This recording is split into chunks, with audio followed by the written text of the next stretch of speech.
This is Tom Bain, and this is Wine, Money, and Song. Please press the like button and please subscribe if you enjoy the content and let other people know who are interested in wine. Wine ratings. Now, you open up the magazine or you have a subscription for a wine journal and you open it up and the wine writer writes down, oh, the wine is blah, blah, blah, blah, blah, blah, blah, blah, blah. I give it a 95 and you run out and you go buy it. But how does one come up with that 95 or a great rating? How does all those words come out to a number or a recommendation? I'm going to take you through the methodology and I'm going to show you how I do it. And hopefully it'll give you some idea on how these ratings come about. So what is this methodology that this expert taster uses?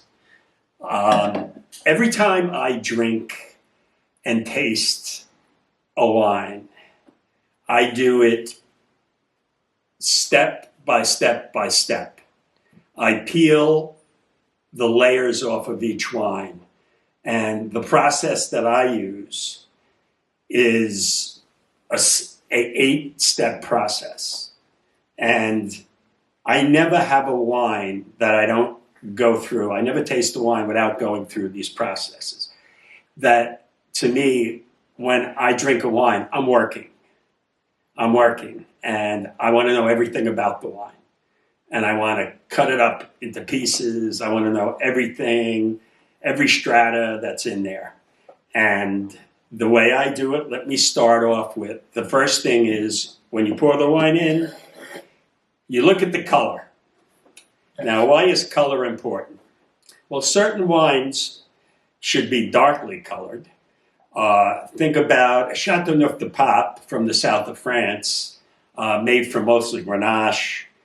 Very dark, very darkly colored. If you ever see a Chateauneuf de Pape that's light in color, you're going to think that it came from a very rainy vintage and that there's not a lot of flavor in the wine. It's not typical for a Chateauneuf to be light in color. It should be dark and bold in color. While a wine like Bordellino, Valpolicella, Beaujolais, Village wines, they're much lighter in color. And you pour it in and you should be able to see your 2 fingers through the wine. It should be lightly colored enough that you can see your 2 fingers. And supposedly that's true with Brunello also. But a lot of Brunellos, although they're supposed to be light in color according to the rules of rating Brunello, a lot of times they're darker, but you should be able to see the 2-finger rule. And that's what you should look for. Is that appellation of wine have the color it should? Okay, the second is nose. And if you've ever seen Jimmy Durante, a famous vaudeville act, he had this schnoz. It was a freaking beak. And it felt like it was from Star Wars. You could fly a missile up and dock it, and you could park missiles up there. And he must have been a great wine taster because he had that nose. So what the nose means is you pour the wine, you swirl it, and you take a quick sniff, and the volatile esters in the wine should be factored up in your nose and up into your nasal passages. Now, is it muted, very short, or is it fragrant? Is there wild flowers in it? Is it berryish? Is it clean, or do you get off flavors in the nose? So that's what you're looking for in a nose. And the more fragrant a nose, usually the better the wine. Then, after we examine the nose of the wine, we go to tasting the wine. And your first taste in the wine, you put a little in your mouth, you swish it around. The first sensations you get is called the initial palate. And it's your first impression of the wine, and you get the primary flavors of the wine. You're not going to get everything right up front. This is the beginning of the wine, and it kind of hits you, and you wait and see how the wine's going to change. Now, you should get the primary flavors. If it's a Cabernet Sauvignon, you should get the currant, the black fruits, whatever there. Nothing too complex in the beginning, but you get the first impression. Then we go on to the mid-palate. So the mid-palate is the middle of the wine. After you have that initial palate, you taste in the wines, and some of the nuances of the wine kick in. And it should be development of the fruit, the tannins, the acidity in the wine, and the overall flavor profile. Now, the key thing in a mid-palate, if the mid-palate falls short, you have a problem with the wine. There's something lacking. That middle is lacking, and I call it a donut wine. Why do I call it a donut wine? Because it has no middle. And if your wine is a donut wine, do not buy it. Take it from me. Do not buy it. All right. And then we go from the mid-palate, we go to the finish. The finish of a wine, to me, distinguishes itself from being a good wine. If it has a really good finish, long finish, pleasurable finish, makes it an excellent wine. The great wines in the world have long, complex, multifaceted finishes. And you find that with wines that are very, very concentrated a lot of times. Rich wines have long finishes, and also that have good acidity too. The finish, you need to have that acidity for the length. Okay, so after we did all that tasting and it's done, what are you thinking about? What's left in your palate? Balance is key in rating a wine. Now, what does balance mean? It's very simple. Is everything in the right place in the wine? Does the acid balance out the sugar?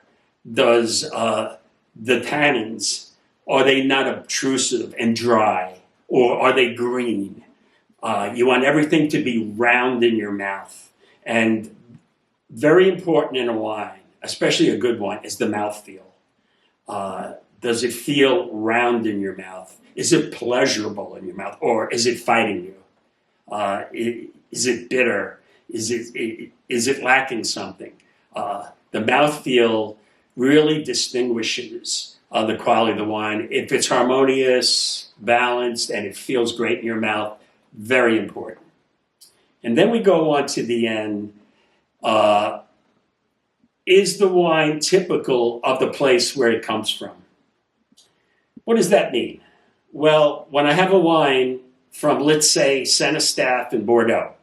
Saint-Eustaphe's the area, and it has clay, and it's very rich. The wines are generally very tannic and rich wines, and you can taste the terroir of Saint-Eustache because of the clay soil, and there's a lot of Cabernet there. Does it taste like it comes from Saint-Eustache? That's what I mean. And you don't want a wine that comes from Beaujolais that tastes like a wine from the Southern Rhone. You know, you want it to taste the characteristics of Beaujolais. It should be berryish. It should be on the lighter body to medium bodied and fresh and fruity, not dark, deep, and full body. Okay. And the last thing that goes in to the methodology that I have, does the wine taste like this wine generally tastes? Now, I have an empty bottle of Chateau Lafite Rothschild. Now, Chateau Lafite Rothschild's been making wines for centuries. And I know what Lafite tastes like. I don't know how many different vintages I've had in my time. But Lafitte has characteristics of cedar, generally very elegant, some tobacco sometime. Even when it's rich and big, it's still elegance. There's a velvetly constitution to the wine, and it's very seductive and posh. It's probably the most deluxe posh wine in Bordeaux, especially on the left bank, where Cabernet can be very tannic and stuff. Lafitte is always, try a bottle of 85 Lafitte, 1985 Lafitte, 79 Lafitte, incredible elegance and almost like it's floating.